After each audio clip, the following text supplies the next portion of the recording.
I was at Agenda 2000, and one of the people who was there was Craig Mundy, who is some kind of high mucky muck at Microsoft. I think Vice President of Consumer Products or something like that. And I hadn't actually met him. I bumped into him at an elevator, and I looked at his badge and said, I see you work for Microsoft. And he looked back at me and said, oh yeah, and what do you do? And I thought he seemed just a sort of a tad dismissive. I mean, here's the archetypal, guy in a suit looking at a scruffy hacker. And so I gave him the 1,000-yard stare and said, I'm your worst nightmare.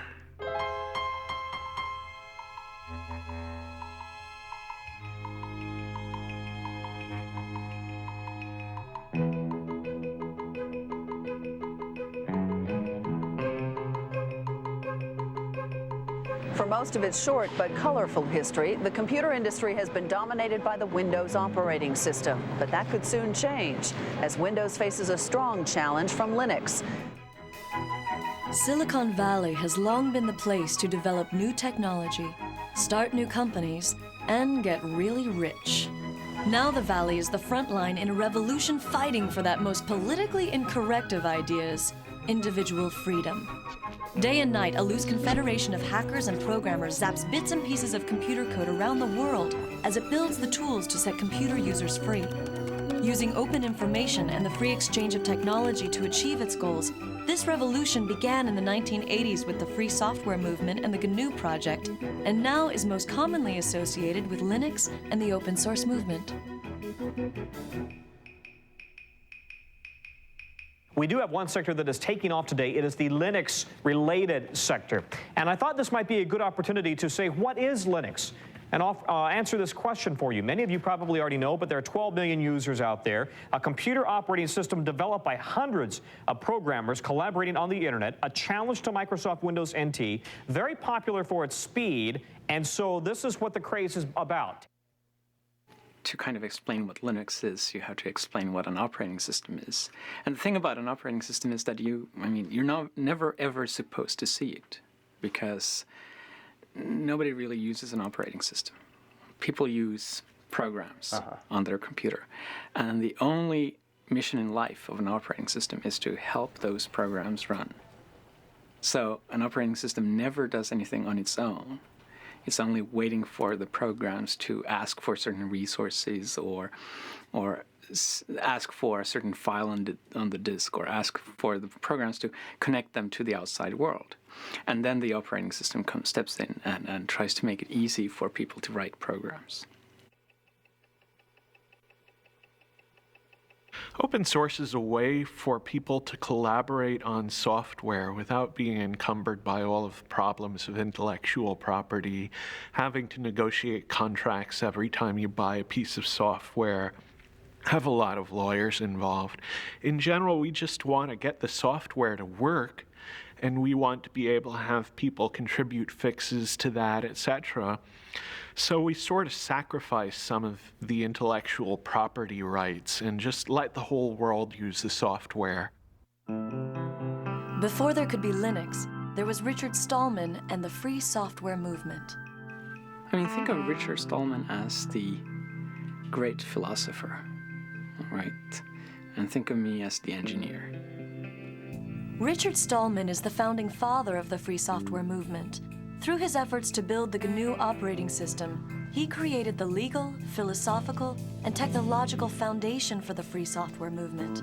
Without these contributions, it's unlikely that Linux and open source would have evolved into their current forms today.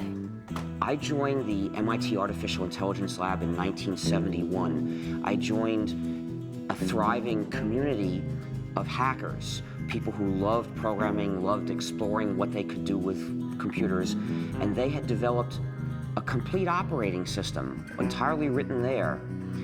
And I became one of the team that continued to improve the operating system, adding new capabilities. That was my job, and I loved it. We all loved it. That's why we were doing it. And we called our system the incompatible time-sharing system, which is an example of the playful spirit which defines a hacker. Hackers are people who enjoy playful cleverness. Well, it first started going wrong as the outside world started pressuring us to have passwords. We didn't have any passwords on our computer. And the reason was that the hackers who'd originally designed the system realized that passwords were a way that the administrators could control all the users. And they didn't want to build tools, locks and keys for the administrators to control them. So they just didn't do it. They left that out. And we had the philosophy that whoever's sitting at the computer should be able to do whatever he wants, and somebody else who was there yesterday shouldn't be controlling what you do today. When they put passwords onto one of the machines at MIT, I and a bunch of other hackers didn't like it. I decided to try a subversive sort of hack. I figured out how to decode the passwords, so by looking at the database of encoded passwords, I could figure out what each person would actually type to log in. And so I sent messages to people saying, hello, I see that you've chosen the password mumble, or whatever it was. How about if you do as I do? Just type enter for your password. It's much shorter, much easier to type. And of course, with this message, I was implicitly telling them that the security was really just a joke anyway. But in addition, I was letting them in on this hack. And eventually, a fifth of all the users on that computer joined me in using just enter as their passwords. Where did the ideas that led to what is now called open source, how did that begin? Who began that? Well, it actually began with the start of computers, because at that time, software was just passed around between people. And I think it was only like in the late 70s, early 80s, that people started really closing up their software and saying, no, you can never get a look at the source code. You can't change this software, even if it's necessary for you to fix it for your own application.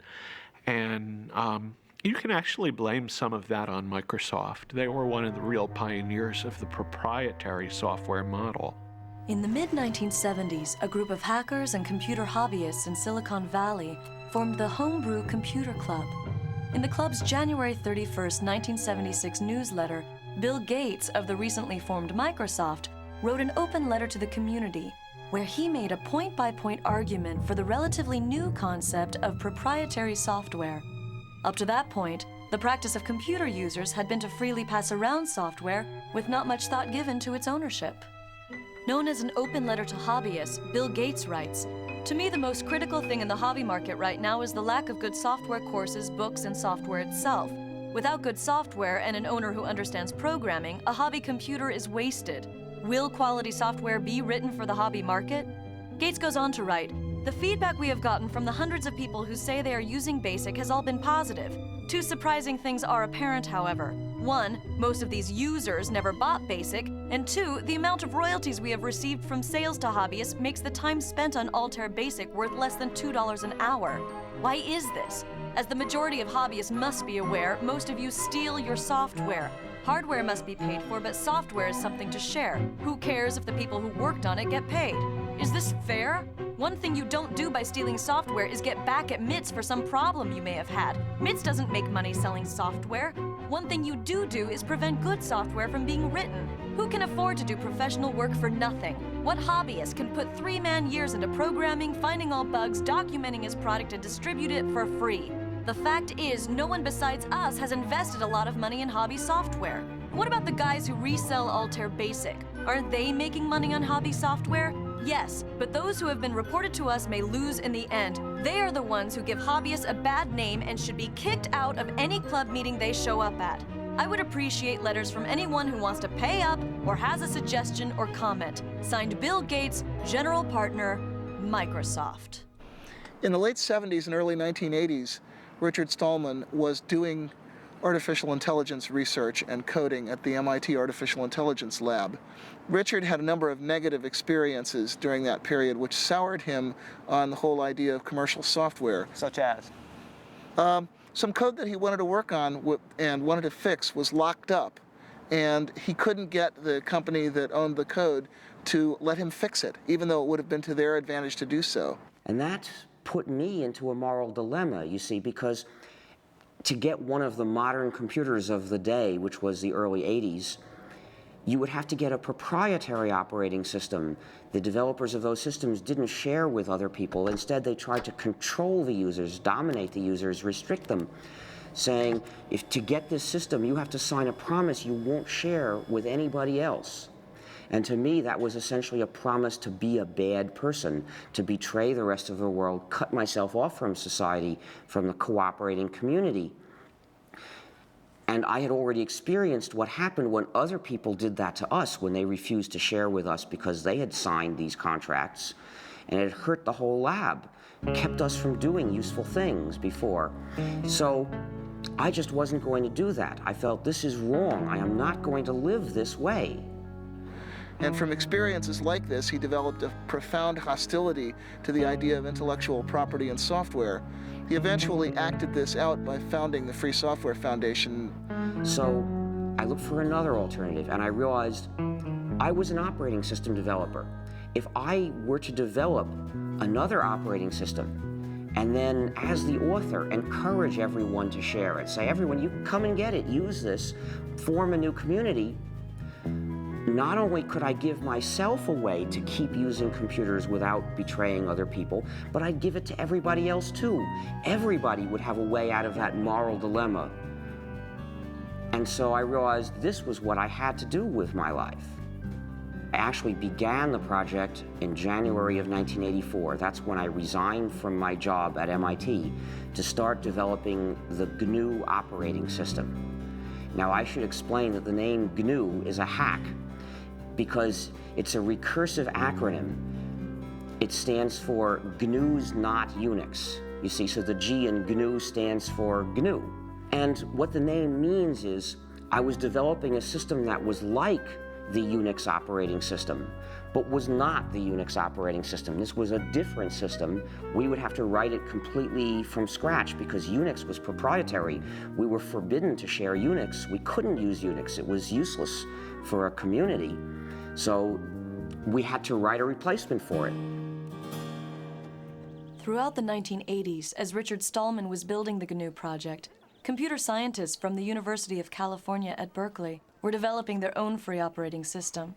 Known as Berkeley Unix, or BSD, it was based upon the Unix kernel which had been licensed from AT&T.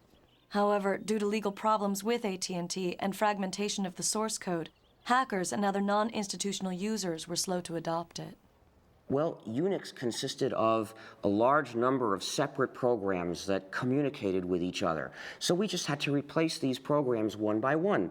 So what I started doing was writing a replacement for one program, and then another, and then another, and then people started joining me because I published an announcement inviting other people to join me to help write these programs.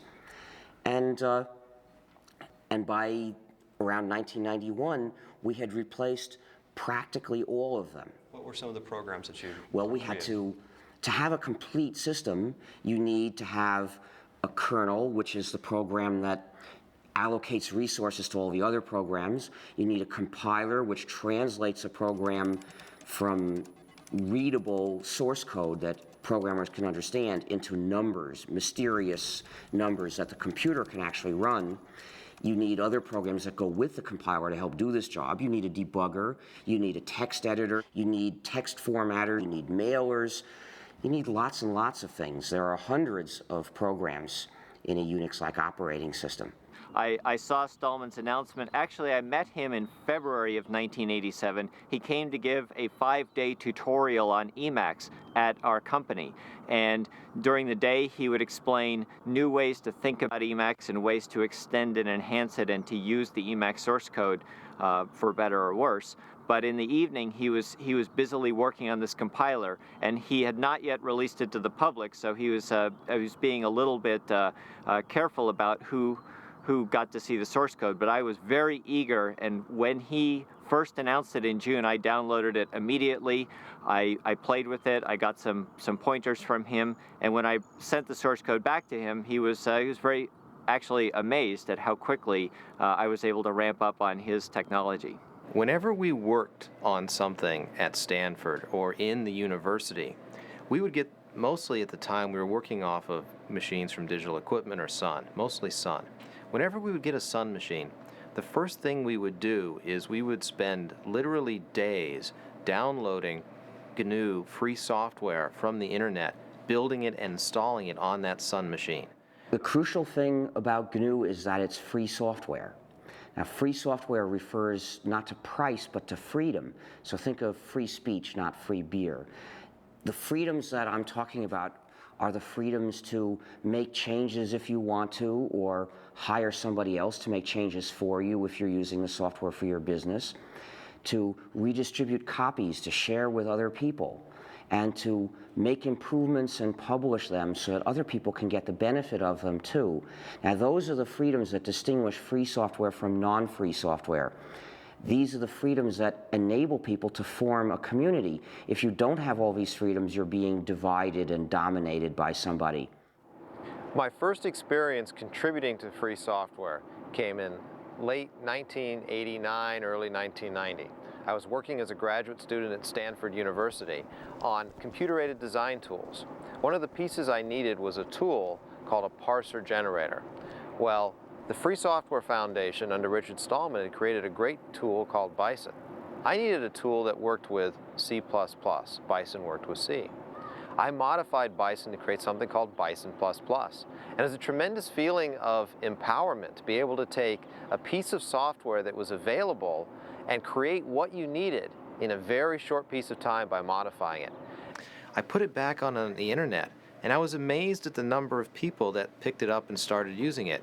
In fact, I remember going to job interviews. I at various times considered just going out and getting a job, and I had gone to a job interview, and I was talking with one of the people, and I started asking them about what tools they used, and they said, gee, we use Bison++, and I said, oh, I'm the author of Bison++.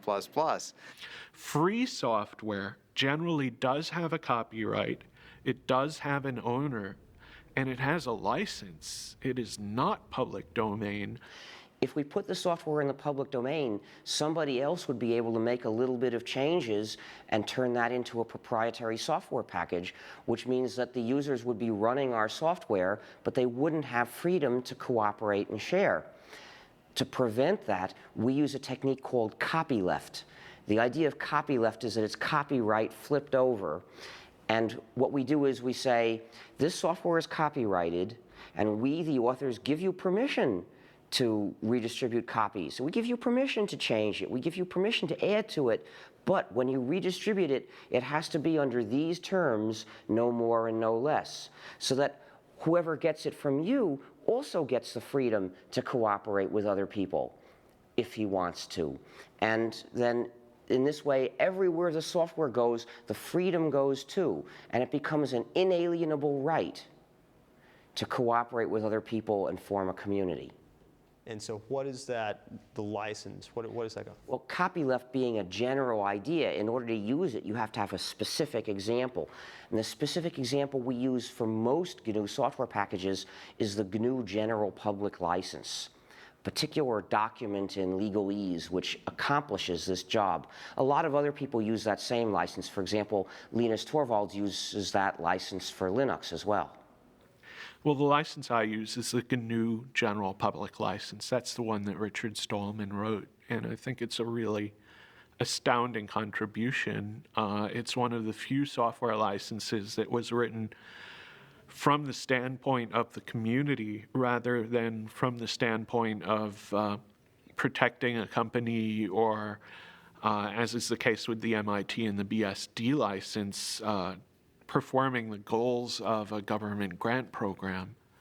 And the GPL is really unique in that it's not just a license, it's a whole philosophy that I think motivated the open source definition. I don't hide that a lot of what I do came from Stallman.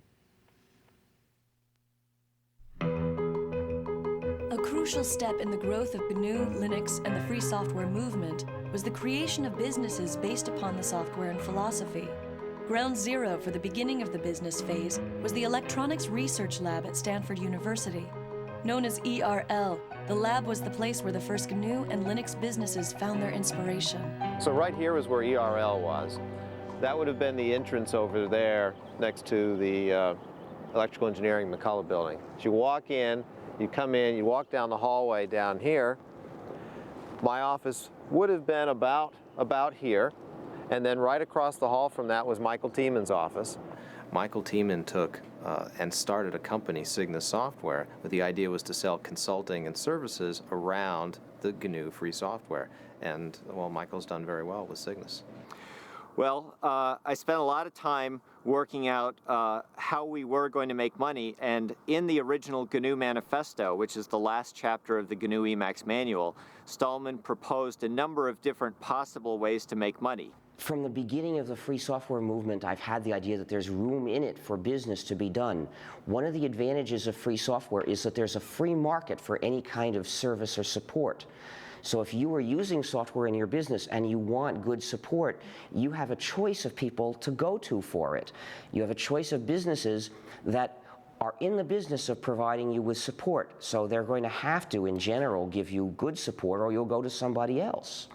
With proprietary software, support is a monopoly. There's one company, typically, that has the source code, and only they can give you support. So typically, you're at the mercy of a monopoly. That's the case, for example, with Microsoft. So no wonder the support is so bad.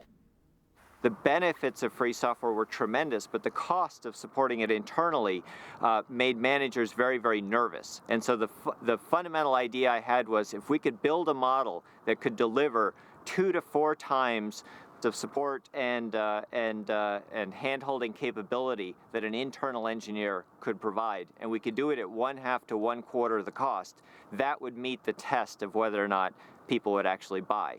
And by about the fall of that year, we had all of the things worked out about who we needed on the technical team, what the terms of the sale would be, what the key price points were, and we actually received our incorporation in November of 1989. One of the most difficult things in starting our company was actually finding a name for it. I explained this to one of my friends. We were having difficulty, and he returned an email message that basically just had a bunch of words with the name GNU in it. And Cygnus was the one that looked least obnoxious and least obscene. I can say very clearly that Cygnus was the first business that specialized in free software. Cygnus supported free software, filled a very essential niche because we had this great software. You could get it for nothing, but you couldn't get support, and they made their money by charging for support. The GNU project started by building a toolkit of basic development tools such as a C compiler, a debugger, a text editor, and other necessary apparatus. And their intention was eventually to develop a kernel to sit underneath those and be the center of the operating system. By about 1990, they had successfully developed that toolkit, and it was in wide use on a great many variants of Unix, but there was still no free kernel. The kernel happened to be one of the last things we started to do, and we had started it not long before. And that's when Linus Torvalds came along. Linus or Linus? What's your preferred pronunciation? When I speak Swedish, it's Linus. When I speak Finnish, it's Linus. When I speak English, it's Linus. And I really don't care how people pronounce my name. But Linux is always Linux. He developed a kernel and got it working faster than we got ours working, and got it to work very nicely and solidly. His kernel is called Linux. The initial goal was my very personal goal, to be able to run a similar environment on my computer that I had grown used to at the university computers. And I could not find anything that suited me for that, right? So having been doing computers for all my life, basically, at that point I just decided that I'll do my own. Most of the inspiration early on came from Sun OS, which was what I was using at the university at the time. Which university? University of Helsinki in Finland.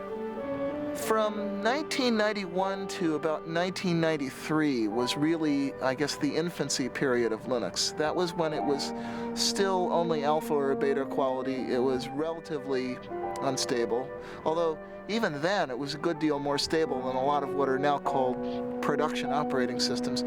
Linus used the traditional tried and true method of writing one program that does the job, and he got it to work quickly, in fact, faster than I would have thought was possible.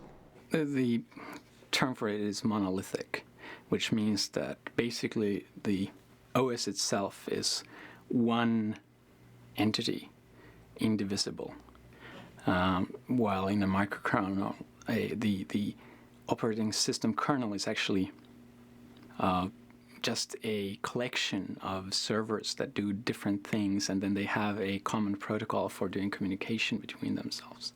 So why is it that if the GNU project had so much lead time, so to speak, doing this, why is it that he was able to kind of come in at the tail end, so to speak? We actually started the GNU herd not long before he started Linux. And as it happened, though, we chose a design that's a very advanced design in terms of the power it gives you, but also turns out to be very hard to debug. We decided to divide up the kernel, which traditionally had been one program, to divide it up into a lot of smaller programs that would send messages to each other asynchronously to communicate.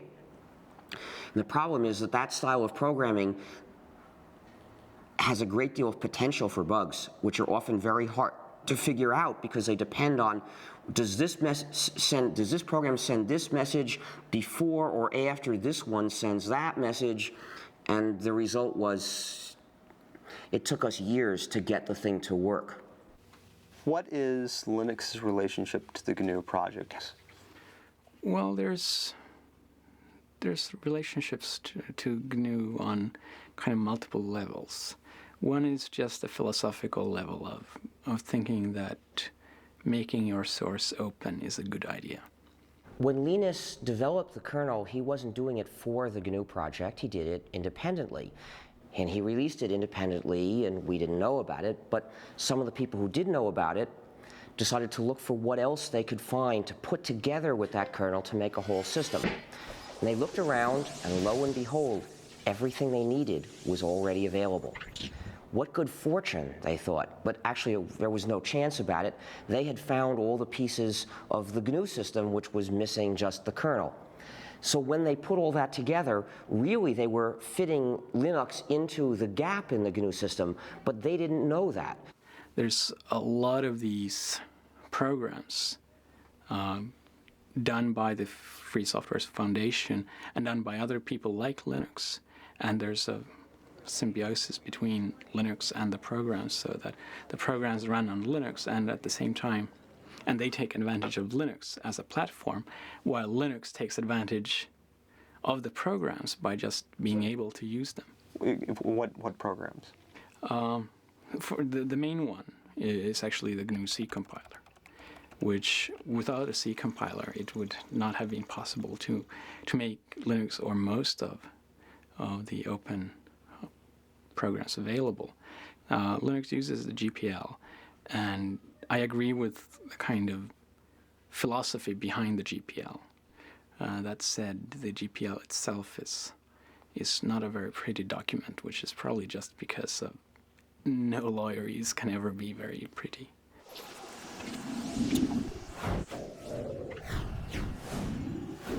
Well, I'd been playing around with Linux for actually late 92, early 93 for about a year before I decided it was to the point where it actually had everything that I needed to really replace the Sun workstation. And I was looking for a way to have a Unix workstation at home. At the time, we used Sun Spark stations in the office at Stanford. Those machines cost us about $7,000. Now, I desperately wanted a Unix machine at home. There's always this thought you get as a graduate student, gee, if I could work at home, then I would be so much more productive. I would graduate sooner because I would finish my thesis sooner. Well, is it true? Well, you can judge, you know. Most people end up spending a lot of their time becoming more productive so that if they ever actually worked on their thesis, they'd finish it in a day. It takes a while sometimes. So I decided I wanted a Unix machine at home. And I went out there and was able to use Linux together with a PC. For about $2,000, I put together a system that was 1.5 to 2 times faster than that $7,000 Sun Spark station. That was absolutely amazing. I had 1.5 to 2 times the speed at 1/3 to 1/4 the price. Light bulbs went off. I knew there was an opportunity here. This was a chance to really do something better than what Sun has done around open source. and Linux?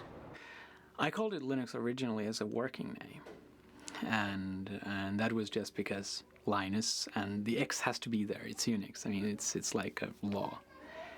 And what happened was that I initially thought that I can't call it Linux publicly because it's just too egotistical, and that was before I had a big ego, right? They thought they were taking a whole bunch of components and putting them around Linux. So they ended up calling the whole thing a Linux system, and somehow that term caught on, and the result is there are now 10 million people using this variant of the GNU system, the GNU/Linux operating system, and most of them don't know it. Some people advocate that it be described as GNU/Linux. I mean, what's your thought on that? Is that justified, or? Well, I think it's justified, but it's justified if you actually make a GNU distribution of Linux. The same way that I think that Red Hat Linux is fine, or SUSE Linux, or Debian Linux. Because if you actually make your own distribution of Linux, you get to name the thing. But calling Linux in general GNU Linux, I think, is just ridiculous. I got involved in fall '93 because I was sent a copy of the first CD-ROM commercial Linux distribution, which was called Yggdrasil. It was produced by Adam Richter. And I got a copy because I had been myself writing free software for a long time, since the early '80s. I was actually one of the early GNU contributors myself. And I was absolutely astonished. I was completely astonished because I'd been a software engineer for nearly 15 years at that point, and according to all the rules I knew about controlling complexity, keeping your project groups small, having closely managed objectives, Linux should have been a disaster, and it wasn't. Instead, it was something wonderful, and I was determined to figure out how they were getting away with that. In order for Linux to grow beyond the world of the computer programmer, it needed a use, an application that made it a must-have technology. That threshold was crossed with the development of a program that made complex websites possible. That program is the Apache web server. The killer app of Linux was undoubtedly the Apache web server. If you look at the history of Linux, the adoption curve of Linux and the adoption curve of the internet exactly track each other. 1993, which was when the Apache web server project really got started, was also the beginnings of the popular ISP explosion, when the internet first became a mass market commodity and the idea of web-based electronic commerce and mass communication became real. I think it was one of the first applications that caused people to go, wow, if I install Linux, I get some tangible benefit from doing so, right? I mean, clearly there were a lot of interesting applications on Linux at the time, this being maybe 2 or 3 years ago when this thing really started to take off. But there wasn't a driving, you could almost say business case for someone to use Linux versus using NT until, I think, Apache. And a lot of the things that plugged into Apache and enhanced Apache. I mean, when you went to go out and build a server farm, it was much more cost-effective, real dollar terms, to build it on Linux and Apache than it was to build it on IIS and NT, even if it meant that you had to spend a little bit of money to train your staff to learn how to use that or to find people who were knowledgeable. But the good news was that that knowledge wasn't very expensive because there are all these college students out there who had been using Linux for a long time and were very familiar with it. If you look at the trend curves in web servers, Apache has steadily been gaining in market share ever since. It's up to something like 66% now. It's steadily clobbered all of the closed source competition.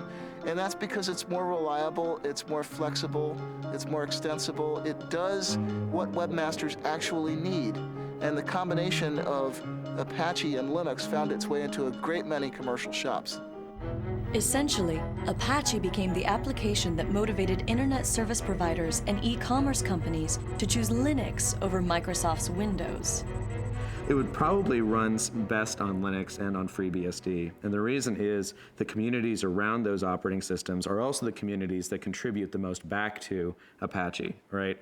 And they were also the operating systems that internet service providers started using very heavily as well. And internet service providers really liked Apache because it allowed them to do a lot of different things that some of the commercial web servers didn't, such as the ability to host more than one website on a single box, which clearly if you're an ISP and you have 40,000 users and they all want their own website is going to be pretty important to you.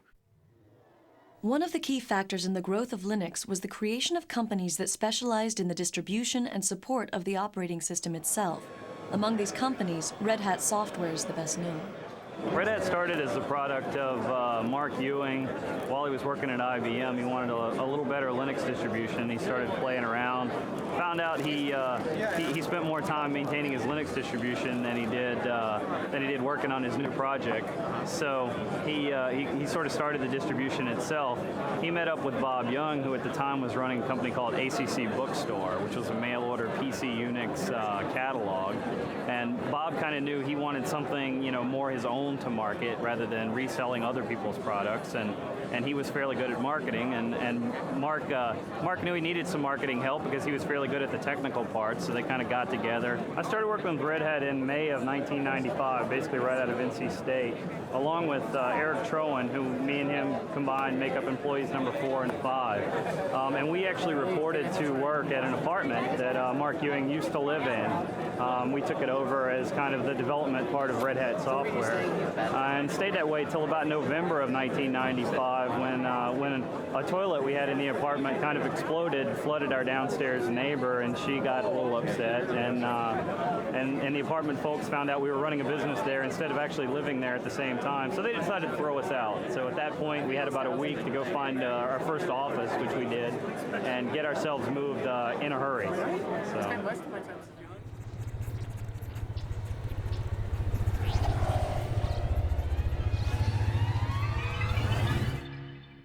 We started going in, again, 95 or so to the venture capital firms, saying, there's something happening here. There's a great business opportunity to build the next Sun for open source. Well, the venture capitalists looked at this and said, gee, you're selling systems, the software's free, this is kind of scary. We're not sure that we want to put money in. And by the way, we funded other systems companies, and it hasn't really panned out. We're scared. I came to the U.S. about 3 years ago, and the reason really was that I'd been spending like 6 or 7 years at Helsinki University and decided that it was time to see the real world and not just university life. Especially this area had a lot of the most interesting work being done. So I just decided that let's try to move halfway across the world and give this a try, and it's turned out pretty well. Do you see this as temporary or long-term? Well, we saw it as temporary at first, and I think it's certainly looking like it's turning long-term.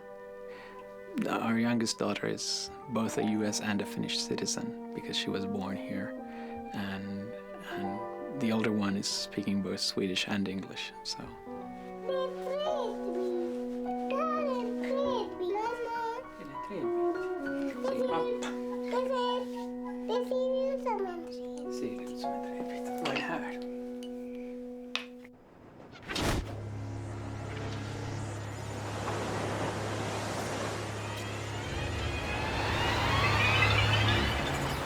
The next major event was one that I had a direct hand in. I wrote a paper called The Cathedral and the Bazaar, which was my observations, my anthropological analysis of what it was that made the open source world work. We didn't call it that then. We're still using the term free software primarily. So it was my observation of what made the free software world work and why we were able to produce extremely high quality software in spite of constantly violating all of the standard rules of software engineering. In that paper, I was setting up a contrast between two different styles of development, two opposed styles of development. One, which is the conventional closed development style, which I called the cathedral style. In that one, you have tight specification of objectives, small project groups which are run in a fairly hierarchical, authoritarian manner, and you have long release intervals. On the other hand, what I identified as happening in the Linux world was a much more peer-to-peer, decentralized market or bazaar-like style in which you have very short release intervals and constant solicitation of feedback from people who are formally outside the project, a very intense peer review process. And the startling thing was that the more I looked at this, the more it seemed that trading away all the supposed advantages of conventional closed development for that one single advantage of massive independent peer review actually seemed to win, actually seemed to get you good results. The reason Netscape is important is that they were the first large company to participate in open source. We had Cygnus providing support, but we didn't really have much business. And Netscape went to open source essentially as a way to fight Microsoft, which was giving away Internet Explorer, but not letting anyone else have the source code, not letting companies collaborate. Working as part of the sales force, I got a good idea of why people bought our software and what it took to make our software successful in the marketplace against competitive products. However, the problem we were seeing is that as time went on, our software was being competed against by other people's software, particularly Microsoft's. And as time went on, the price of our software had to drop because other people were giving their software away at no charge or at little charge. No, the real problem was that they feared that Microsoft would achieve a monopoly lock on the browser market, and they would then use that monopoly lock to pervert, actually, the HTTP and HTML standards that the web depends on. And once they had turned those standards into lock-in devices, they could then use that control to drive Netscape out of the server market, which is where it was making its real money. My concern was that as time went on, Netscape's business would be threatened by the fact that we didn't have enough people to do all the things we needed to do as a company in order to keep our software viable in the marketplace. The Netscape release happened in early 1998, and I was told later, I had no idea at the time, that it came about as a direct result of the right people having read The Cathedral and the Bazaar. The Cathedral and the Bazaar, the paper by Eric Raymond, was a significant influence on Netscape's decision to release source code. Came as a complete shock to me. I wasn't really ready for the thought that I was changing the world, even by accident. However, it was not by any means the only influence on that decision, and not necessarily the most important one when all is said and done. As I said, Netscape had already been talking about releasing source code for quite some time before anybody had ever heard of Eric's paper. Linux Congress in early 1997, which was the first place that I gave that paper. And one of the people who heard it was Tim O'Reilly of O'Reilly Associates. And he thought it was pretty intriguing. And he asked me to give it at his first Perl conference, which was later that year in fall of 97. And apparently what happened, I was told later, although I had no idea this was happening at the time, is that some people from Netscape actually heard the paper at the Perl conference and took those ideas back to Netscape, and they kind of lit a fire there. The role of my paper was essentially to make the internal case at Netscape, to make the business case for why Netscape should release its source code. The paper was called Netscape Source Code as Netscape Product. A strange title. Essentially, what the title meant was that, in my opinion, we needed to think of source code not just as something that was used in creating our products, but as something that was a product in its own right, something that customers might use, other people might use. I then looked at what the business models might be if we release source code for our products. How would we license them? How would we sell products in this environment? Then I looked at the competition, particularly Microsoft. What would they be likely to do if we release source code? Was there some way they could use our source code against us? I used Eric's paper as an example of how distributed development could work, how a company could develop software not just using their own people, but also working with people on the internet. That's why I included a reference to Eric's paper in my paper. Once my paper was circulated, the people who read my paper would naturally enough find a reference to Eric's paper and read that as well. And who was involved in making that happen at Netscape? Primarily, the person who made the actual decision was Jim Barksdale. And this turned out to be important later, that our big win, the big score that gave us mainstream visibility and credibility with investors, came not because of bottom-up evangelism from a bunch of engineers, but because one strategist at the top saw the potential power of this method and then essentially imposed that vision on everyone underneath him. When I completed the paper, I first gave a copy to Mark Andreessen, who was co-founder of Netscape and was at the time in the senior management team at Netscape. Mark then gave a copy of the paper to several other people within Netscape management, including Jim Barksdale. I'm not sure exactly when Jim and the other senior managers made the actual decision. I believe it was in early January sometime. Netscape actually announced that it was going to release the source code on January 22nd, at the same time that they released that they were going to give Communicator away for free. When Netscape decided to release the source code, people sort of got a wake-up notice that said, hey, maybe there is something to this idea of releasing source code and doing development with people outside your company. So Netscape's decision brought a lot of public attention to the idea of free software, what became known as open source, and brought a lot of attention to the Linux operating system, which was one of the most prominent examples of open source software at that time.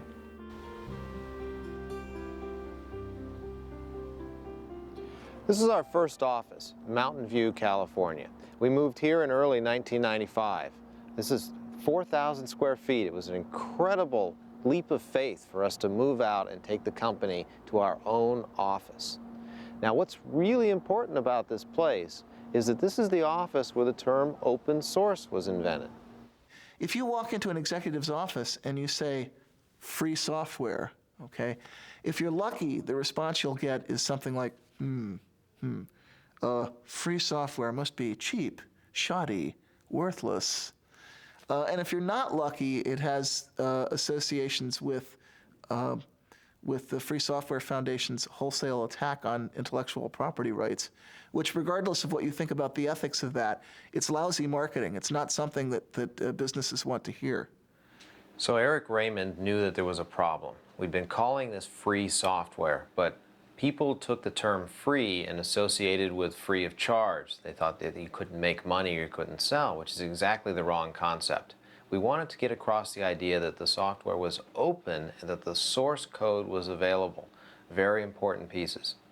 We had this meeting at the VA offices in Mountain View where Eric, myself, and Christine Peterson from the Forsyth Institute joined us, as well as several other people. Christine Peterson was there by phone. John Mad Dog Hall was also there by phone. A guy named Todd Anderson, who later worked for SUSE for a while, was there. Sam Achman, who now runs Penguin Computing, was there. He was an employee of VA at the time. Well, we came up with the concept of open source. We called Linus, in fact, and asked Linus if he liked it. He was interested. He liked it. Eventually, we came up with something that replaced free software. So that was the beginning of open source. How did you choose the words open source? Do you remember? I think Christine Peterson was the person who really came up with the idea. We wanted, again, the idea that the source code was out there and it was open. There weren't many choices. Well, since the first three recipients have spoken for the open source movement, I think I should speak about the free software movement. The open source movement focuses on practical advantages that you can get by having a community of users who can cooperate on interchanging and improving software. I agree completely with the points they make about that.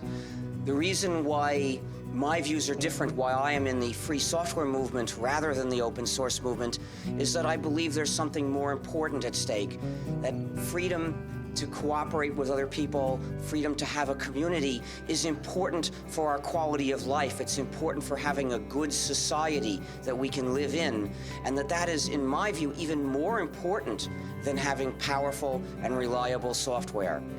But I think some of the people in the free software camp are a little scared by the commercialization.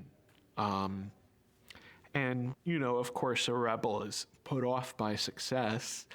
I think that commercialization is very important. We want to mainstream this software. And I work with Richard Stallman, who's the gray-haired man of free software, on a regular basis. And I don't feel I have any philosophical differences me as author of the open source definition, and he is originator of free software as an organized thing, except for one thing. Richard wants all software to be free, and I think that free software and non-free software should coexist. That's the only difference we have. We decided early on that what we needed a definition. We needed a kind of meta license to define the term open source. And what we came up with is a document called the Open Source Definition. It's derived from the Debian Free Software Guidelines that were originally written by Bruce Perens. I had written the original draft of that, discussed it for a month with the Debian developers. Debian is a Linux distribution, and made it their project policy. And Eric and I decided to relabel what we'd written for Debian as the open source definition, and to say open source is software that gives you a list of 9 rights, which is in the open source definition. The first right is free redistribution. This doesn't mean free as in no price, it means liberty. You have to be free to redistribute your software to someone else, and actually no price is a side effect. You can charge for that redistribution or not. It has to come with source code so that someone can maintain a program.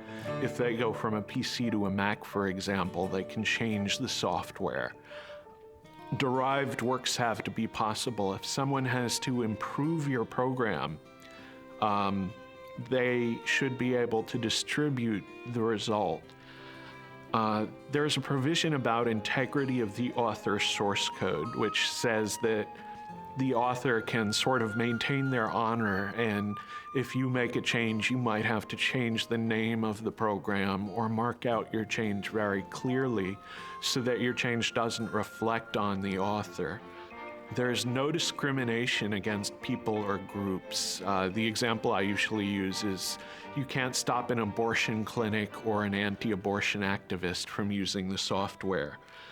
There's no discrimination against fields of endeavor, and that means the software has to be usable in a business as well as in a school. The license has to be distributable. In other words, I have to be able to give that license to someone, and that license then should work if that someone gives it to yet a third person. The license can't be specific to a product. In other words, if I distribute my software on a Red Hat system, the license can't say, you can't distribute this on a SUSE or a Debian system. The license can't contaminate other software. So if I distribute this on a CD with another program, it can't say that other program must be free, otherwise you can't distribute my software. And then the only other part of the open source definition is a list of licenses that were accepted. And the ones that we started with were the GPL, which was actually the example for a lot of what's in the open source definition, the BSD license, because software for BSD system pre-existed Linux.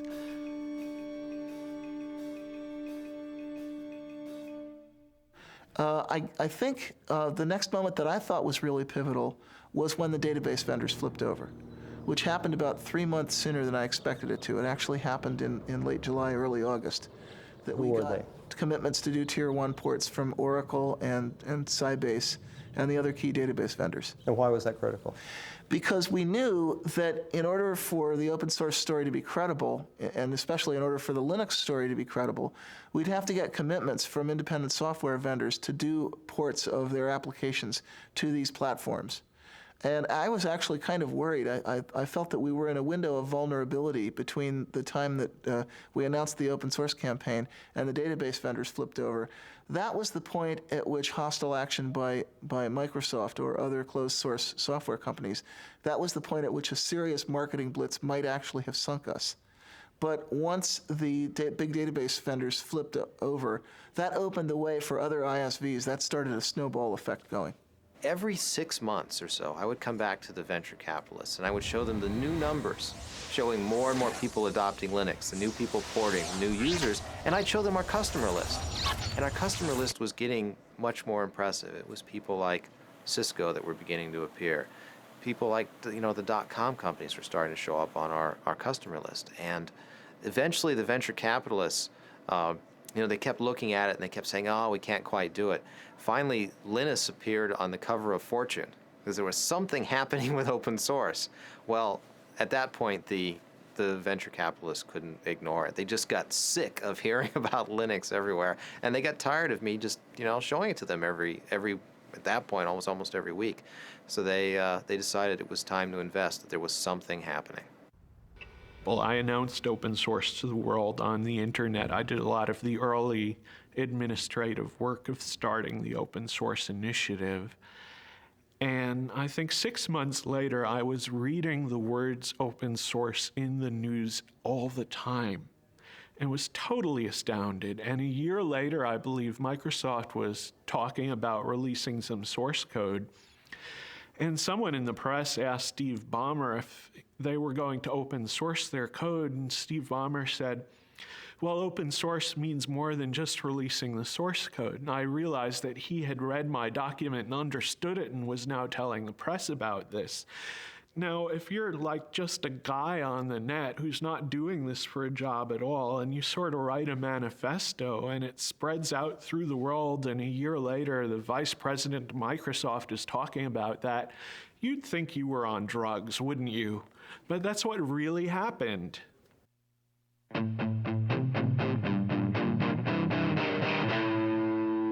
The local user groups tend to be more an issue of building a social network, especially getting people familiarized with the issues, also just acting as a kind of support network for people who do not, for example, have the ability to pay for a commercial support network. So one thing they're doing in this area, for example, is they're making these, I think it's once a month, they're having install fests, which means that people who have problems getting Linux installed on their machine, or have some issue, I mean, maybe they've actually installed Linux but want to set up the network in a specific way, can actually bring in their machines to this users group meeting. And there's a lot of people there willing to help who've maybe seen that problem before.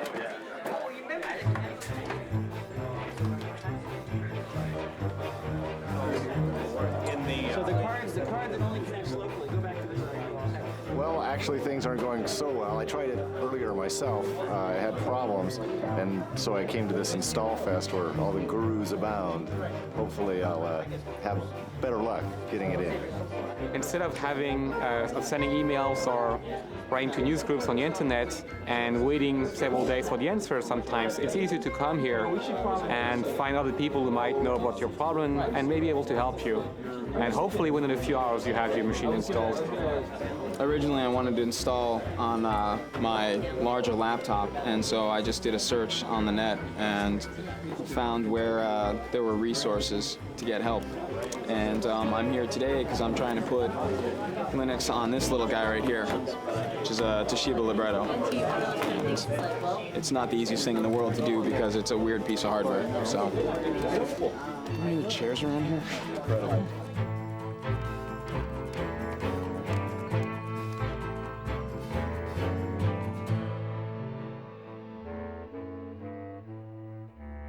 I think the Department of Justice case has made people aware of the fact that you should at least look for alternatives to Microsoft, and maybe Microsoft isn't the American dream after all.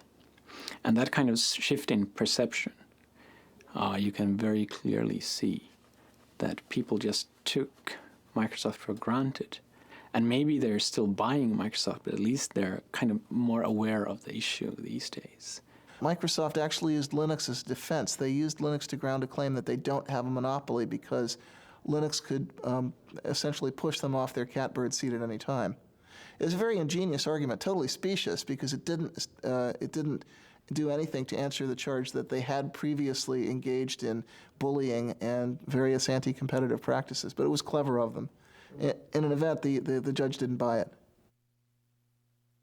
Well, ordinarily, we in the Linux community are rather wary about letting Microsoft become the issue, but there was a Slashdot article about December of '98, where a fellow named Matt at the Noodle had pointed out that a gentleman in Australia had managed to receive a refund for the unused copy of Windows that came with his computer. So he declared the 19th of January, was it January? No, it's February. It's February, I'm sorry, the 19th of February. He declared the 19th of February Windows Refund Day, and he encouraged everyone to go to their computer manufacturers and return their unused copies of Windows as it was specified in the Windows End User License Agreement. Yeah, it's important to remember that in the license itself it says that you can receive a refund if you don't use the software, and that the manufacturer is bound by law to do this, or at least bound by contract. And we found that, you know, if you called up these manufacturers, they basically said, "It stopped bothering me, kid," and hung up on you. We didn't really want to sort of give out the location of where we were going to meet until, you know, at the very last second. So what we did is we had people meet at places that we could control in the different towns around here. So I was the San Jose marshal, and I believe, Nick, you were the San Francisco? Rick Moen and I did San Francisco. Right. Yeah. And so we had maps there, and we handed them off to everybody who was coming. Well, we actually met at a Denny's that's just outside the Foster City limits, Foster City city limits, which meant also that it was just outside the Foster City police jurisdiction, which meant that any incidents that happened at the meeting point happened in the jurisdiction of San Mateo, and if they told us to get lost, we'd say, fine, we're going to Foster City, bye. It's sort of the Dukes of Hazzard method of avoiding the cops, so. Well, actually, we marched on the other side of this building. We marched around and up onto the parking structure that's up there. And that's where Microsoft had a reception laid out for us with drinks and a big sign that said, you know, Microsoft welcomes the open source community.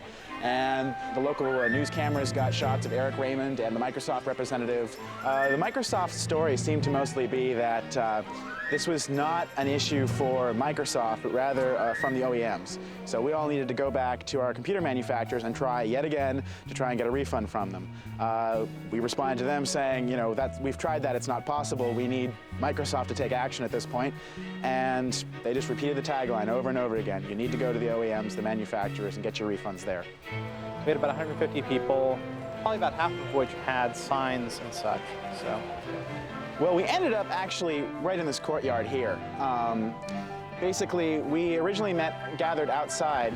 Various people sent groups in. People from the FreeBSD camp sent a couple folks in. We had Eric, Raymond, and Chris actually tried to go up eventually. And, they had blocked the elevators off to us. Where were their offices? Their offices are right up here on the 9th floor. We got some really nice press out of it. And we think as a result, Toshiba made it possible for you to buy laptops without the operating system on it. So it's a small victory, but well, and even now, companies such as IBM and a lot of other computer manufacturers are allowing you now to buy machines that don't have Windows on them.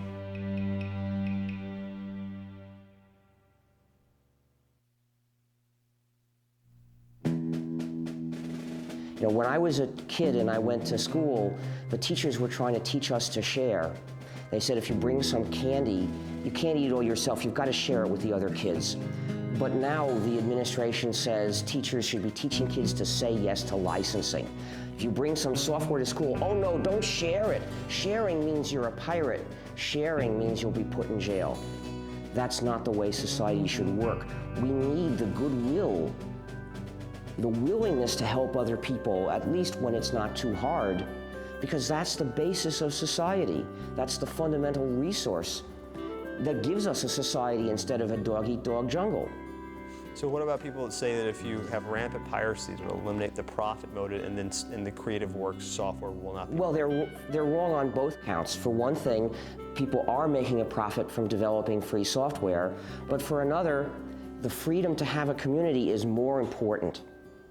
People that casually look at open source free software and think, well, because you're supposed to share and do it for people's goodwill, doesn't that seem somewhat communist? What's your response? Absolute nonsense. It makes me really angry when people do that.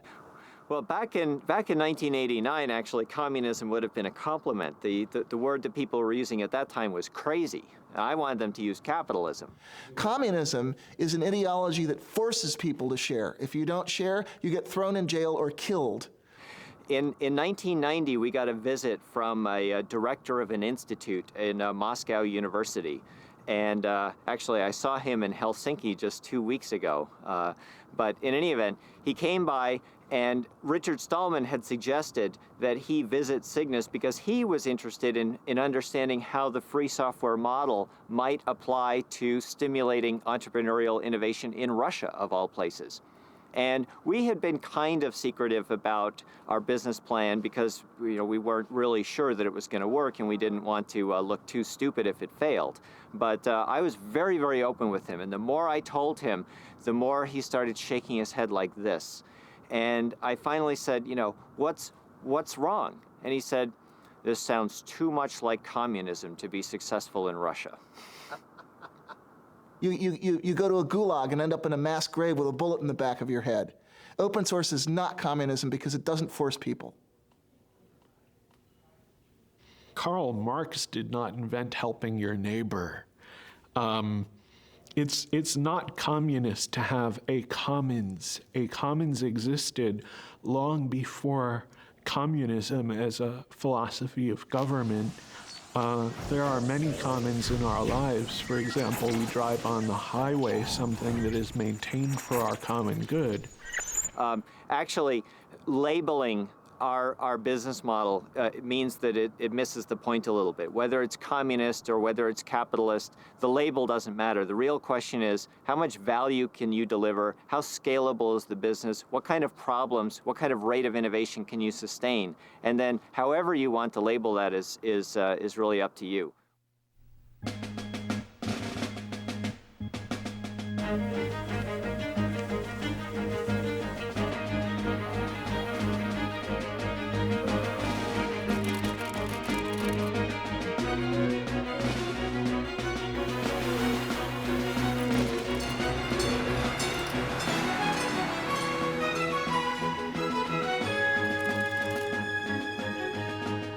A lot of people described that August Linux World as Linux's coming out party. Linus Torvalds was very funny about that. He said, what, was Linux gay? But some people said, yeah, that was our debutante ball. That was when the Linux guys, the hardcore hackers, really got it together with the suits.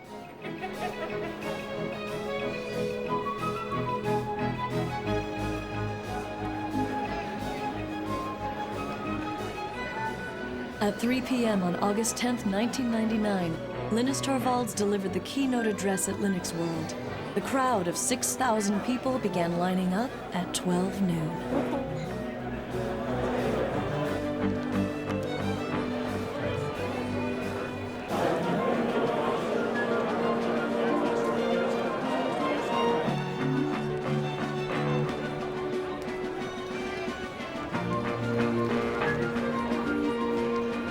Ladies and gentlemen, please welcome Larry Augustine, Linux World Conference Chair and President and CEO, VA Linux Systems.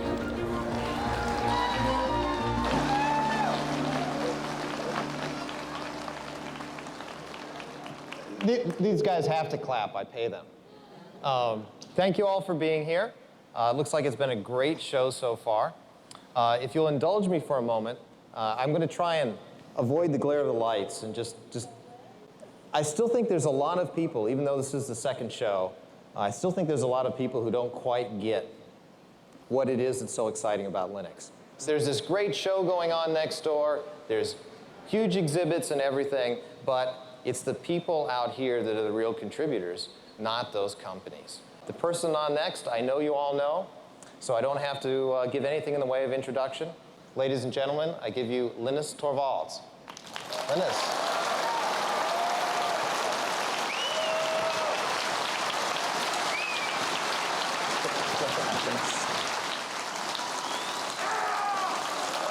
Calm down.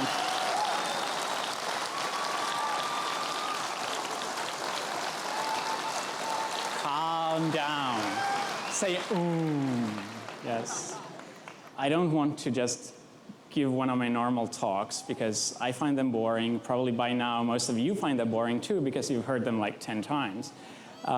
But after the technical update, we'll actually try whether we can do a questions and answers session with 5,000 people or how many of you there are there. And it may not actually work out because one of the 5,000 people is really loud. The one thing I will do, which I always do in all my talks, is the gratitude thing. I want to kind of acknowledge the fact that I've obviously not been alone in doing Linux.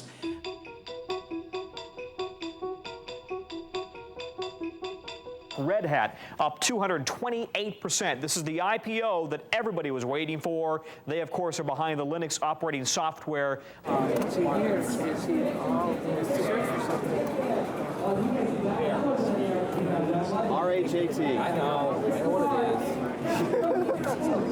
All I've gotten today are comments about what the stock price is. All morning. You know, it was at 41, it was at 42, it was at 47, it was at 53, it was at 51. Every machine, as far as I can tell, on the show floor is pointed to their E-Trade accounts, to their broker accounts. They know the Red Hat price. I can't believe it. 46. I'm the checking. Just heard 53. Oh boy. Hang on. I didn't buy any. You didn't buy? No, I didn't buy. I should have bought. But no, that's great if it's that. You guys don't know? Well, you know, Red Hat being successful just means that it legitimizes Linux, so it's much easier for us to go out.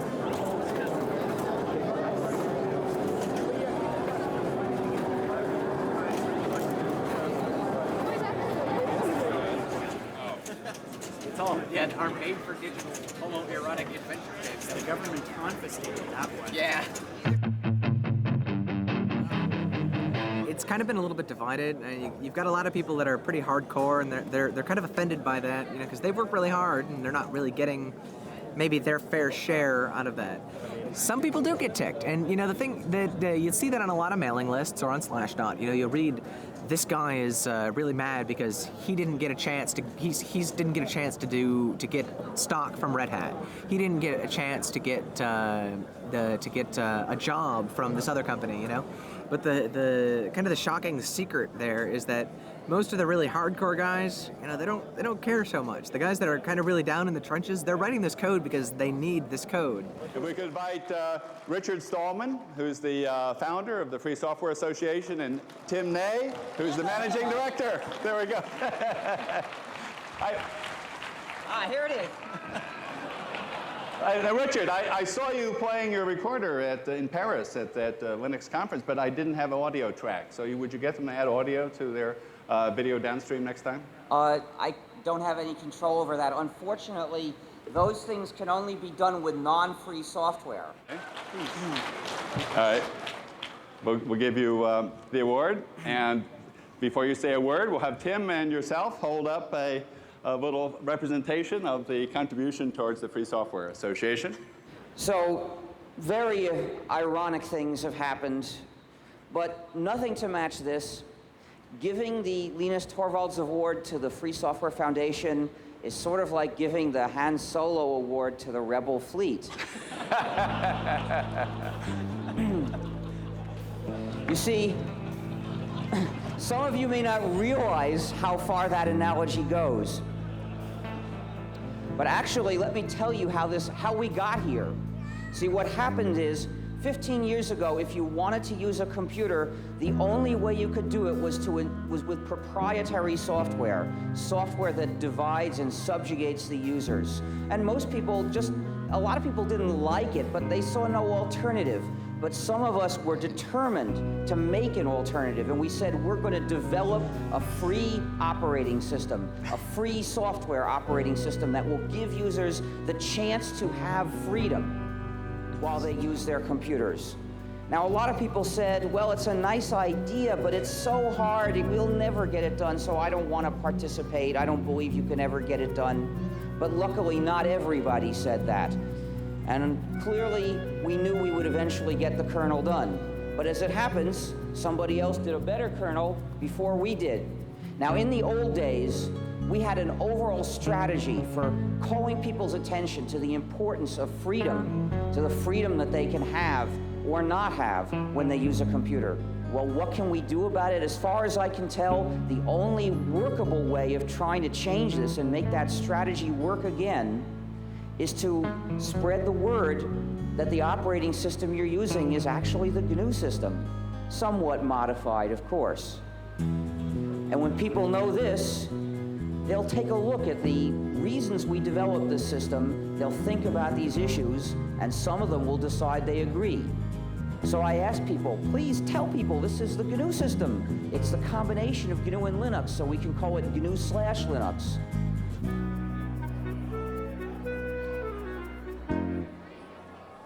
So Larry, when you were at Stanford 8-9 years ago doing your PhD, did you ever think you'd be in this position? No. All kidding aside. No, I had no idea, honestly. What did you think you would be when you were finishing up your PhD? You know, that's a good question. I really didn't have a good idea. I mean, here we are on this huge show floor. There are people just going crazy about Linux. We had 6,200 people crammed into a room to see Linus speak last night. Here we are with, you know, all of these huge vendors all over the show. It's just, you have no idea that this is going to happen. I mean, this is just this little operating system that we were happy with, that a few people cared about. You know, I thought I'd have a nice little consulting business, and here I am suddenly with all of this huge show going on. It's just incredible. I mean, a year ago, you could look and say, you know, this is going to be big. And everyone's standing at the show going, you know, the show was big last year. Is it going to be as big this year? Then you remind them, you know, last year was only 6 months ago. Then they go, oh, Linux time.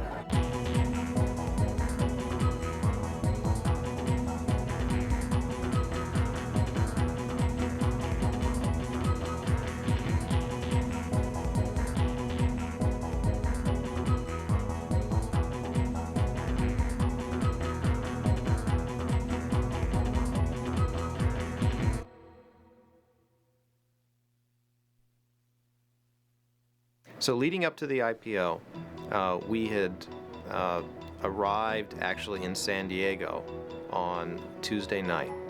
We spent Wednesday morning meeting investors in San Diego. We flew up to San Francisco. Spent Wednesday afternoon meeting investment firms in San Francisco.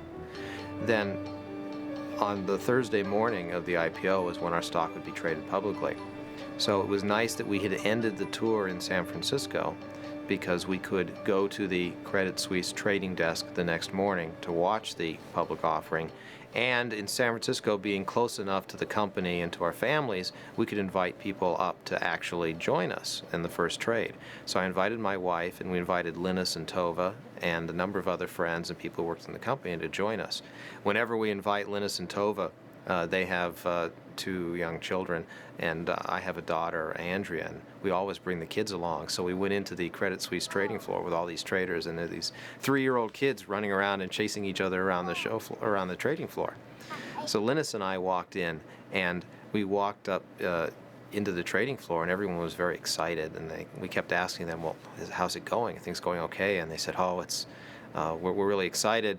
We think things are going well. We don't want to say, you know, we don't want to jinx anything. We walked in, there was a big screen TV showing CNBC. And it was amazing to us, but the theme for the day was Linux.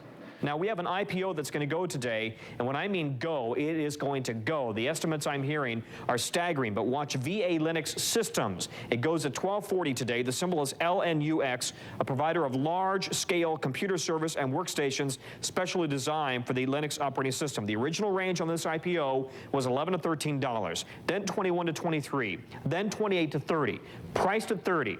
And the estimates I'm hearing, I don't want to repeat because I don't have a confirmation, but if they're true, they will blow your mind when this stock takes off at 1240. I turned to Linus and I said, gee, did you ever think, you know, you'd walk in here someday and Linux would be the theme on CNBC? And you know, Linus in his joking way said, oh, absolutely. So we walk in and they show us the buy and sell orders coming in, and it's incredible. We're seeing numbers like $320, $340 a share. And I'm just in complete shock. You know, this is over 10 times where we priced the offering. It was incredible. And I remember Linus just kind of sort of patting me on the back and saying, just, you know, relax. And it was pretty exciting to see that. I mean, it was just amazing. We were stunned. We were lucky that we were able to get back to the offices. We'd been in San Francisco, so we could come back to VA's offices to see everyone in the office for the IPO. We got back, we had, everyone was obviously very excited. The IPO had done just tremendously well. We had a little party that we put together. It was interesting, while we were celebrating, though, there were plenty of people that were still trying to work. I recall cries of, "Be quiet, we're on the phone, we're working," as we went into the offices. One of the things I did was I gave the roadshow presentation for the employees back at the office so they could have an idea of what we'd been telling investors and understand exactly what we'd put together for them. But again, the story of the day is VA Linux now up 766% to $235 to $265. Sue, the best performing IPO ever. Here it goes. Sycamore Networks was priced at $38, surged to $270. This has just beat it. And by the way, so how do you feel about potentially billions of dollars of wealth being created from your creation, but you're not necessarily directly cashing out? So if I hadn't made Linux available, I mean, I wouldn't have gotten any money that way either. So I mean, it's a win-win situation. Just the fact that there are a lot of commercial companies means that there are a lot of Linux people who used to work on Linux kind of on the side. And now they get paid for doing what they wanted to do. And that helps me in the sense that I wanted them to work on Linux anyway.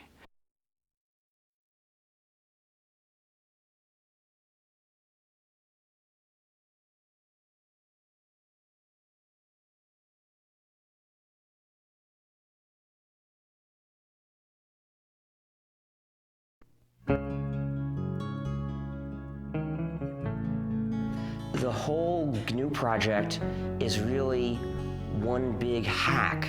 It's one big act of subversive, playful cleverness to change society for the better, because I'm only interested in changing it for the better, but in a clever way. Hi, we're the GNU Stallmans, and this is the free software song. Join us now and share the software. You'll be free, hackers, you'll be free.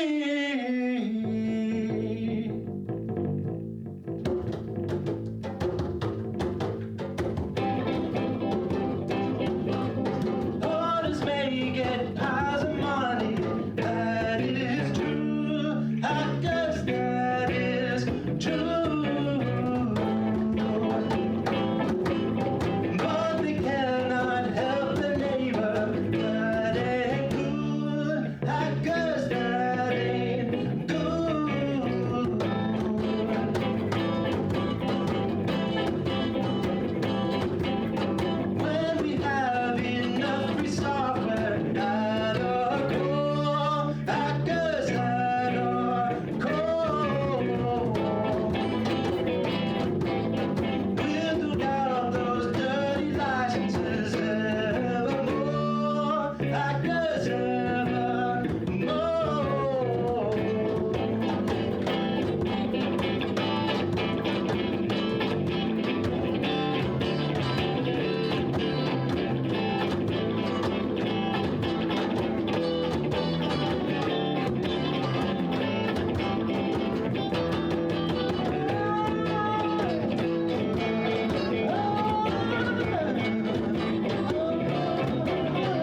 Thank you.